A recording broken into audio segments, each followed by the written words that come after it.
জনাব অজয় গুপ্ত, আপনি এগুলো সবই জানেন। আমি যেগুলো বললাম এগুলো সবই জানেন, কারণ আজকাল তো আপনার অনলাইনের মাধ্যমে মুহূর্তে সব খবর চলে যায়। তো আমি যে জিনিসটা শুরুতে বললাম যে একটা আলোচনা হচ্ছে যে কি হতে পারে, আজকে এই ঘোষণাতে কি কি থাকতে পারে, এটা নিয়ে যেমন আলোচনা হচ্ছে, আবার তেমনি আলোচনা হচ্ছে যে 1 বছরে আমরা কি পেলাম। 1 বছর আগে আমরা যে জন্য আন্দোলন করেছিলাম, এই যে আমরা গণতন্ত্রের পথে যাব, সেই গণতন্ত্র আপনি সামনে দিয়ে কতটুকু দেখতে পাচ্ছি আমরা। এর মধ্যে আপনি খেয়াল করেছেন গতকালকে যে উপদেষ্টা মাহফুজ আলম, উনি তথ্য বিষয়ক তথ্য মন্ত্রণালয়ের দায়িত্ব উপদেষ্টা, উনি আবার এই গণতন্ত্রের যে প্রত্যাশা আমাদের, তার মধ্যে উনি আবার 1-11 সে পদধ্বনি শুনতে পাচ্ছিলেন, এবং ওনার শোনার কথাটা উনি আমাদেরকে জানিয়েছিলেন। আবার দেখলাম কিছুক্ষণ উপরে সেটা মানে উনি তুলেও নিলেন। এই সব মিলিয়ে আপনার অভিব্যক্তিটা কি দূরে থেকে? আহ আজকে আসলে আপনি যেটা বললেন যে বাংলাদেশীদের জীবনে একটি গুরুত্বপূর্ণ দিন এই কারণে যে যাকে আমরা কওমি জননী, মাদার অফ হিউম্যানিটি, তারপরে ধরেন যে বঙ্গবন্ধু কন্যা হিসেবে তার একটা স্বীকৃতি, সবকিছুই ছিল। হ্যাঁ, এত কিছুর পরও আপনি যেভাবেই বিষয়টা দেখেন না কেন এবং কমেন্টসে আমাদেরকে যেভাবেই গালাগালি করেন না কেন, সত্য হচ্ছে তাকে পালিয়ে যেতে হয়েছিল। এখন আপনি যদি এটাকে দেশত্যাগ বলেন তাহলে আপনি কিন্তু মিথ্যা বলছেন এই কারণে দেশ থেকে তিনি চীনে গেছিল, ওইটা এক ধরনের দেশত্যাগ বা দেশ থেকে ফিরে আসার জন্য গেছিল, কিন্তু এইটা তো পালিয়ে যেতে বাধ্য হয়েছিল, ঠিক না? এই এই বাস্তবতাটাকে স্বীকার করে তাদেরকে রাজনীতি করতে হবে। গোয়ার্তুমি করে যে দেশত্যাগ করেছে, পালায় নাই। এবং আজকে সকালবেলা আপনি যেটা বললেন যে যেভাবেই হোক সত্য মিথ্যা তো নির্ণয় করা খুব কঠিন। রাষ্ট্রপতির নামে একটা বিবৃতি আমরা দেখতে পাচ্ছি কিন্তু সামাজিক মিডিয়ায়। উনি বলছেন যে সকল ফেসিবাদের কবর দিয়ে জুলাইয়ের চেতনাকে সমুন্নত রাখতে হবে। And this person was surprisingly appointed by Sheikh Hasina. সবাইকে অবাক করে দিয়ে এই মানুষটাকে রাষ্ট্রপতি করা হয়েছিল। এখন 1 বছরের মধ্যে যদি রাষ্ট্রপতির এই রিয়ালাইজেশন হয়, তাহলে তো বুঝতেই হবে যে জুলাই বিপ্লবের কারণেই তাকে চলে যেতে হয়েছিল। এটা তো বাস্তব। এই বাস্তবতার কারণে আমি যেটা বলতে চাচ্ছি আপনাকে, ক্ষমতার ব্যাপারে ইংরেজরা একটা কথা বলে, খুব ইম্পর্টেন্ট। ওরা বলে যে যখনই মানুষ ক্ষমতা লিপ্স হয়, তখন দুইটা ফেনোমেনা কাজ করে, দুইটা জিনিস কাজ করে। যখন সে ক্ষমতাটা পেয়ে যায়, সে উগ্র, একনায়ক এবং অন্ধ হয়ে যায়। আর যদি সে না পায়, তাহলে সে প্রতিহিংসা পরায়ণ এবং অসম্ভব অন্ধ হয়ে নেগেটিভ কাজগুলো করতে শুরু করে। এই জন্য এই উপমহাদেশের মুনি চাণক্য বলেছিল অনেক বছর আগে যে প্রয়োজনের তুলনায় অতিরিক্ত যে কোনো জিনিসের নাম হচ্ছে বিষ। অতিরিক্ত ক্ষমতার কারণেই কিন্তু আজকে এই অবস্থার সৃষ্টি হয়েছে। এখন আপনি যেটা বললেন, বাস্তবতায় ফিরে আসি। যিনি গেছেন তো উনি গেছেন। এবং বি অনেস্ট উইথ ইউ, আমার মনে হয় না যে পলায়ন এবং প্রত্যাবর্তন একই ক্যাটাগরিতে হয়, হয় না। এটা আমরা পৃথিবীর বিভিন্ন দেশে দেখেছি, এটা হয় না। এটা হতে হলে অনেক প্রক্রিয়ার দরকার হয়, আমি সে আলোচনায় যাব না। আমি যেটা বলতে চাচ্ছি আপনাকে যে 1 বছরে প্রাপ্তির খাতা কিন্তু শূন্য হলেও চলতো, যেটা ডক্টর ইউনূস সাহেবের তত্ত্ব। শূন্য হলে আশেপাশে একটা কিছু বসানো যায়, কিন্তু এটা তো নেগেটিভ হয়ে গেছে। এটা পুরাই নেগেটিভ হয়ে গেছে, এখন শূন্যই নেই।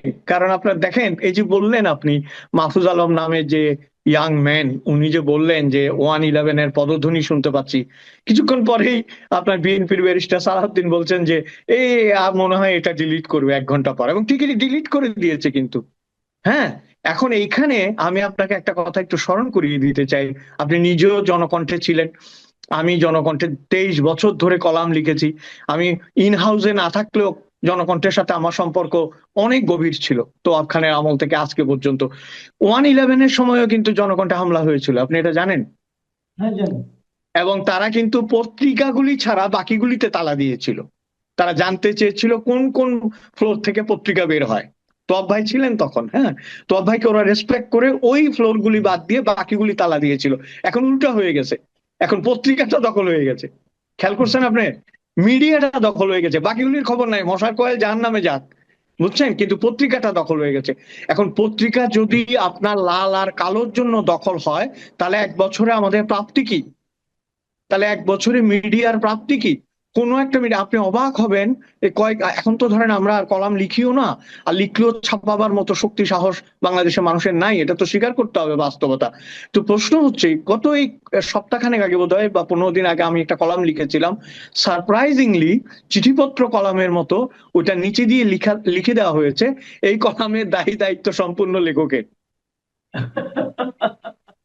এটা নাম করা একটা জাতীয় পত্রিকা, আমি নাম বলছি না আপনাকে, তাদেরকে বিপদে ফেলতে চাই না আমি, কিন্তু তারা এটা লিখতে বাধ্য হয়েছে, তাই না? এই যে আপনি বললেন গণতন্ত্র, হোয়াট ইজ ডেমোক্রেসি, একটা মানুষ আমেরিকা থেকে এসছেন, আলী রিয়াজ সাহেব, উনি আমাদেরকে শেখাচ্ছেন সংস্কার কি হবে, পাতার পর পাতা লিখছেন, যিনি একটি ডেমোক্রেটিক কান্ট্রি থেকে এসেছেন, ফুললি ডেমোক্রেটিক কান্ট্রি। আপনার তো এটা মনে রাখতে হবে, জহুর হোসেন চৌধুরী বহু আগে বলেছিল, আমেরিকার বাইরে এক ফেস, ভিতরে আরেক ফেস। বাইরে আমেরিকা হচ্ছে দানব, কিন্তু নিজের মানুষের জন্য সে গণতান্ত্রিক। সেই দেশ থেকে আসা একটা মানুষ আপনার গণতন্ত্র প্রতিষ্ঠার নামে নিজে একটা স্বৈরাচারের বীজ বপন করছে, অজান্তে কিন্তু একটা বড় বিষ বৃক্ষের চারা রোপিত হচ্ছে এই দেশে। এটা মনে রাখতে হবে। আপনারা যে কথাগুলো প্রত্যেক সময় আপনার এই যে টক শোতে বলেন, আমরা দেখি এবং সবসময় মানে হই, যে বিস্মিত হই, এরা কেন বুঝতে পারে না যে 71ই হচ্ছে আমাদের বীজতলা। আপনি কয়েক লক্ষ মানুষ ফুটবল খেলাও দেখতে যায়, কিন্তু আমি কোনো বিপ্লবকে ছোট করছি না। কয়েক লক্ষ মানুষ গিয়েছে, মানুষ গিয়ে সরকারের পরিবর্তন ঘটিয়েছে, এটার মানে এই নয় যে 71 এটার কাছে পরাজিত হয়েছে এবং দ্বিতীয়বার এই দেশ স্বাধীন হয়েছে। ওরা এই জিনিসটা বুঝতে না পারলে আপনার কিসের সনদ দেবে, আপনি আমাকে এটা বলেন। এই যে জুলাইয়ের সনদ বলছেন, জুলাইয়ের সনদের ফান্ডামেন্টাল, আজকে যদি আমরা সিরিয়াস আলোচনা করি, ফান্ডামেন্টাল আলোচনা হওয়া উচিত 3টা বিষয়ে: ইকোনমিক বিষয়ে, সোশ্যাল বিষয়ে, পলিটিক্যাল বিষয়ে। এই বিষয়ে জুলাই সনদের কি ভূমিকা, কি তারা বলছে? তারা তো কিছুই বলছে না। কারণ আপনি জানেন, আমি গত আলোচনাতেও বলেছিলাম, বাইরের বাজার কিন্তু বাংলাদেশের জন্য সংকুচিত হচ্ছে, এটা কিন্তু ফ্যাক্ট। যারা ব্যবসায়ী তারা জানে বাজার সংকুচিত হচ্ছে। এবং আরো একটা বিষয় হচ্ছে আপনার, যেটা মানতেই হবে আমাদেরকে, বাংলাদেশের সবুজ পাসপোর্টে যে ভিসা দেওয়া বন্ধ হয়েছে, এটা নিয়েও কিন্তু আহাজারি শুরু হয়েছে। আজকে সকালে যখন আমরা এই সমস্ত দিবসের কথা বলছি, তখনই আমি টিভিতে নিউজ দেখলাম, মালদ্বীপের জেলে প্রচুর বাংলাদেশি আছে যাদেরকে ছাড়ানোর চেষ্টা করা হচ্ছে। তার মানে কি, আমাদের ইন্টারন্যাশনাল ইমেজের প্রশ্নে সরকারকে কাজ করা উচিত। দেশের আপনার এইসব জিনিস চিন্তা করা চাইতে, যে জিনিসগুলো চিন্তা করার প্রয়োজন ছিল সেগুলো থেকে তারা অনেক দূরে চলে এসছে। তাদের কাজ হচ্ছে বঙ্গবন্ধুর মূর্তি ভেঙে দেওয়া, বঙ্গবন্ধুর বাড়ি, এটা অগাস্ট মাস, আমাদেরকে তো বলতেই হবে না, প্রত্যেক জাতির কিন্তু একটা হিরো থাকে। আপনি দেখেন, ভারতে বিজেপি ক্ষমতায়, যারা গান্ধী বিরোধী একটা দল, কিন্তু তারা গান্ধীকে অসম্মান করে না। পাকিস্তানে যে দলই ক্ষমতায় আসুক, জিন্নার অস্তিত্ব নিয়ে সংশয় প্রকাশ করে না। কিন্তু আমাদের তো এসেই উনার মাথায় জুতার বাড়ি থেকে, পেশাব করে দেওয়া থেকে হেন কোনো অপকর্ম নাই যেটা অগাস্ট মাসে করা হয়নি। তো এই বিপ্লবকে আপনি কিভাবে সুস্থভাবে সমর্থন করবেন, এটা তো আমার মাথায় ঠিক ঢুকতে পারে না। যে এটা খুবই, আসলে আপনি যে কথাটা বললেন, এটা আসলে খুবই একটা মানে মর্মান্তিক ব্যাপার, যে প্রত্যেক জাতির একটা হিরো থাকে। আমরা আমাদের যে সকলের মনে যে নায়ক আছে, তাকে ধ্বংস করার জন্য, তাকে অপমান করার জন্য আমরা কিন্তু উঠে পড়ে লেগেছি। আপনি খেয়াল করবেন নিশ্চয়ই যে কুষ্টিয়াতে ইসলামী বিশ্ববিদ্যালয় একটা হল, তার নাম ছিল বঙ্গবন্ধু নাম। কারণ বঙ্গবন্ধুর নাম সরিয়ে সেখানে বসানো হয়েছে শাহ আজিজুর রহমানের নাম। আপনি চিন্তা করতে পারেন যে এটা যতবার আমি মনে করি না, মানে আমার কাছে জানি কেমন লাগে যে আমরা কোথায় যাচ্ছি। তাহলে এটাই বোধ হয় একমাত্র আপনার আপনি যদি দেশটা কেমন চলছে যদি বুঝতে চান, তাহলে এটাই বুঝতে পারবেন আপনি, যে বঙ্গবন্ধুর নাম সরিয়ে শাহজিদের নাম বসানো শুরু হচ্ছে। আমি আপনাকে শুধু একটা কথা বলতে চাই, ধরেন শেখ হাসিনা চলে যাওয়ার পরেও যে রিপারকেশনটা হয়নি বাঙালিদের মধ্যে, কারণ মিশ্র অনুভূতি ছিল। সকলেই বুঝতে পারতো যে একটা পরিবারতন্ত্র চলছে, এক ধরনের একটা মানে চাপিয়ে দেওয়া জিনিস চলছে, সবাই মুক্তি চেয়েছিল, হয়তো এভাবে নয় অন্যভাবে, কিন্তু চেয়েছিল। কিন্তু বঙ্গবন্ধুর এই ভাস্কর্য, বঙ্গবন্ধুর নাম, বঙ্গবন্ধুর বাড়ির উপর যখন হামলা হয়েছে, তখন কিন্তু মানুষের ভিত্তি নড়ে গেছে, মানুষের ভেতরটা নড়ে গেছে। যেটা আপনি বললেন যে বঙ্গবন্ধু তো একদিনে তৈরি হয়নি, শেখ মুজিবুর রহমান তো একদিনে তৈরি নয়। না, আপনি বলেন দাদা অযোধ্যা, আপনাকে একটা কথা বলি, যে ঠিক আছে সরকার একটা সিদ্ধান্ত নিয়েছে, হাসিনা পরিবারের সদস্যদের নাম যেভাবে আর ঢালাও নামকরণ হয়েছিল কোনো সন্দেহ নাই, এগুলি বাদ দেওয়া ঠিকই আছে, আমি আমি এটাকে সাপোর্ট করি। কিন্তু বঙ্গবন্ধু কি হাসিনার পরিচয়ে পরিচিত? আমি তো সেটাই বলছি আপনাকে যে এই মানুষটি, আপনি ধরেন এটা আমি কি বলবো, আইন কি বলে? আপনার ছেলে যদি কোনো ক্রাইম করে আপনাকে অ্যারেস্ট করতে পারবে? আপনাকে তো অ্যারেস্ট করতে পারবে না। আপনি যদি ক্রাইম করেন আপনার ছেলেকে অ্যারেস্ট করতে পারবে না। যার যার ক্রাইম, যার যার পুণ্য, এগুলো তো যার যার নিজের। বঙ্গবন্ধুর পুণ্য তো তার পাপের চেয়ে অনেক অনেক শক্তিশালী। তার ভুলের চাইতে অনেক বেশি শক্তিশালী তার ইমেজ, এবং সারা পৃথিবীতে তার একটা ইমেজ আছে। সেই ইমেজকে, বাঙালির তো আসলে আর কোনো ইমেজ নেই বাংলাদেশের বাঙালির, সেই ইমেজটাকে ধ্বংস করার জন্য উঠে পড়ে লেগেছে এরা। এটা কিন্তু মারাত্মক আপনার। এবং আপনি দেখেন যেটা বললেন, শাহজিজ তো চিহ্নিত মানুষ। তিনি কোন পক্ষের মানুষ ছিলেন? তিনি আমাদের স্বাধীনতা বিরোধিতা করেছেন, হ্যাঁ তিনি প্রাইম মিনিস্টার হয়েছিলেন, কিন্তু তিনি তো আমাদের স্বাধীনতা এবং মুক্তিযুদ্ধের বিরোধিতা করেছিলেন। তার নাম দিয়ে কেন রিপ্লেস করতে হবে? এবং রিপ্লেসমেন্টের কারণটা কি? আপনি যেটা বললেন যে পরিবারের অন্যান্য সদস্যের নামে ঢালাও ভাবে করেছে, সেগুলো তোমরা পরিবর্তন করো, কিন্তু তোমাদের সেই সব পরিবর্তনের চাইতেও মূল লক্ষ্য হচ্ছে বঙ্গবন্ধুকে টার্গেট করা। এটার মানেই হচ্ছে যে মুক্তিযুদ্ধে অর্জিত যে বাংলাদেশ, যে হিস্ট্রি, যে আপনার হিরো, তাকে অপমান করা। এইটা তো আমরা আমরা অন্তত আমাদের জীবদ্দশা এটা তো মানতে পারবো না। প্রায় আমরা এই কথাটা বলি যে এখন যারা ইয়াং হওয়াটা খারাপ কিছু না, কিন্তু এইসব ইয়াং এর মাতা পিতাও হয়তো আমাদের বয়সী না, তারাও আমাদের চেয়ে বয়সে ছোট। তাহলে মুক্তিযুদ্ধ আমরা দেখেছি, তাই না? এবং 1971 সাল থেকে 1975 সাল পর্যন্ত সংগ্রামের যে বিশেষ দিকগুলো, সেগুলো আমরা দেখেছি। বাকশালও আমরা দেখেছি, তারপরে সে বঙ্গবন্ধুর প্রত্যাবর্তনও আমরা দেখেছি। এখন এরা যে জিনিসটা ভুল করছে, বঙ্গবন্ধুর কিন্তু আমার ব্যক্তিগত মতে তিনটি সত্তা আছে। তার একটি সাংস্কৃতিক সত্তা আছে, তার একটা জাতীয়তাবাদী সত্তা আছে, তার একটা রাজনৈতিক সত্তা আছে। আপনি তার জাতীয়তাবাদী এবং সাংস্কৃতিক সত্তাকে কিভাবে অপমান করেন? সাংস্কৃতিক সত্তা বলতে আমি বোঝাচ্ছি, বঙ্গবন্ধু কিন্তু নিজের উদ্যোগ নিয়ে জাতীয় সঙ্গীত করেছিল, রবীন্দ্রনাথকে, নজরুলকে জাতীয় কবি করেছিল। আপনি তাকে কিভাবে এভাবে অপমান করেন? এটা তো আপনি ভবিষ্যৎ যে প্রজন্ম, তাদের কাছে একটা অসম্ভব খারাপ দৃষ্টান্ত রেখে গেছেন। এবং এটা মনে রাখতে হবে, এই কনসিকুয়েন্স আপনি এড়াতে পারবেন না। একদিন যে আপনাদের মূর্তি বানিয়ে জুতো দিয়ে পেটাবে না, তার কি কোনো গ্যারান্টি আছে? তার কোনো গ্যারান্টি আছে? এতে মানুষ হয় কি জানেন, আমাদের গ্রামের প্রবাদ আছে না, যে এই দিন দিন নয় আরো দিন আছে। যে এই কথাটাও যদি আমরা ভুলে যাই আমরা জীবনযাপন। একটা কথা বলি আপনাকে, আজকে যে জিনিসটা হচ্ছে, যে যেটা একটু পরে ঘোষণা করা হবে, এই জুলাই ঘোষণাপত্র। এখন জি। জুলাই ঘোষণাপত্র, অনেকে বাংলাদেশের মানুষ শুরু দিয়ে বেশ কনফিউজ ছিল যে জুলাই ঘোষণাপত্র, জুলাই সনদ, এই দুটো দুটো কি জিনিস, অনেকে বুঝতো না। ঠিক আছে, পরে আমরা বুঝতে পারলাম যে গত বছরের জুলাই মাসে যে সমস্ত কর্মকাণ্ড হয়েছিল, তার মধ্যে অনেকগুলি হয়েছিল আইন না মেনে। সেগুলো যাতে পরবর্তী সময়ে কোনো প্রশ্নের মুখে না পড়ে, সেই জন্য গত বছরের জুলাইকে এক ধরনের স্বীকৃতি দেওয়া, বলা যেটা। এবং এটা নিয়ে এনসিপি দাবি করছে এটা নিয়ে আইন করতে হবে, এটাকে সংবিধানের পার্ট করতে হবে, সংবিধানের অন্তর্ভুক্ত করতে হবে। তো সংবিধান কি এই ধরনের জিনিস করে? আমাদের স্বাধীনতার ঘোষণাপত্র তো আমাদের সংবিধানের পার্ট হয়নি, এটা তফসিলে চলে গেছে। হুম। এটা নিয়ে আলোচনা হচ্ছে। বাট আমার প্রশ্নটা অন্য জায়গায়। আমার প্রশ্নটা হলো যে জুলাই ঘোষণাপত্রকে আপনি আইন করেন আর সংবিধান করেন, যাই করেন, এটা কি পরবর্তী সময়, ধরেন আজকে থেকে 50 বছর পরে যদি কখনো আওয়ামী লীগ আবার ক্ষমতায় আসে, তাহলে কি এটা কি রক্ষক কবচ হিসেবে কাজ করতে পারবে? তার আগে আমি বরং আপনাকে একটা কথা বলি, সমস্ত আইনের বাপ করে দিয়ে গেছিল শেখ হাসিনা, কিছু টিকেছে? ঠিক নাই তো? তাহলে তা আপনার 3 মাস আগের ঘটনাকে আপনি মনে রাখতে পারছেন না? আপনার তো ডিমেনশিয়া হয়েছে তার মানে, তাই না? তাহলে তো সরকারের ডিমেনশিয়া হয়েছে।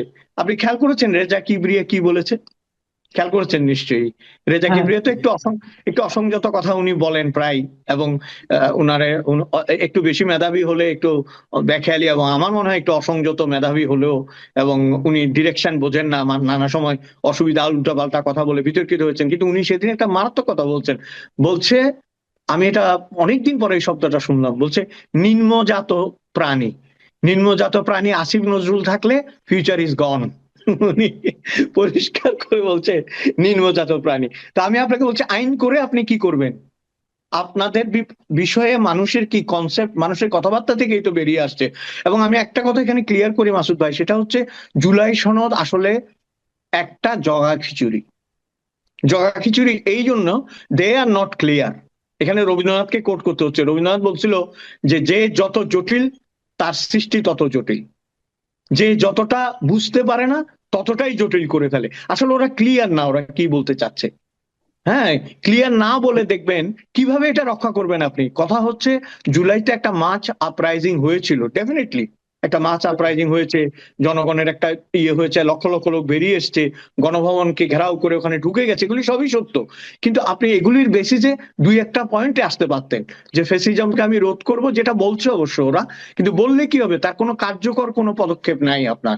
কার্যকর পদক্ষেপ যদি থাকতো তাহলে মিডিয়াগুলো কথা বলতে পারছে না কেন? লাল কালো ভাগ দিয়ে মিডিয়া দখল করা হচ্ছে কেন?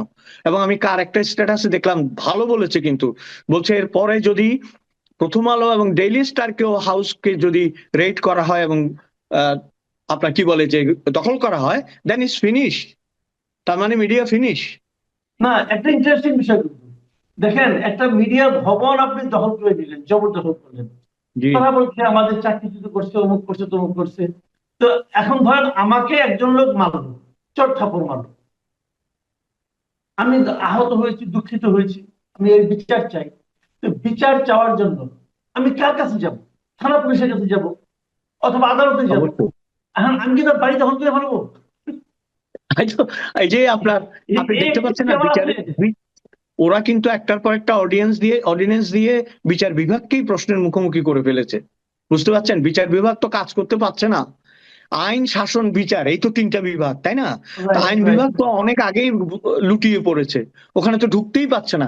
এবং আপনি ইন্টারেস্টিংলি আপনি যখন কথাটা তুললেন, স্বরাষ্ট্রমন্ত্রী না আপনার, হ্যাঁ, স্বরাষ্ট্রমন্ত্রী, প্রাক্তন স্বরাষ্ট্রমন্ত্রী এবং শেখ হাসিনার জন্য একই আইনজীবী নিয়োগ করা হয়েছে। এখন আমরা আইনের লোক না, কিন্তু একটা জিনিস আমরা বুঝি না, যিনি সরাসরি শেখ হাসিনার কারণে এই কাজগুলি করেছে বলবে না, আবার উনি যখন শেখ হাসিনার পক্ষে দাঁড়াবে তখন উনি বলবেন, তাহলে বিষয়টা কিরকম দাঁড়ালো?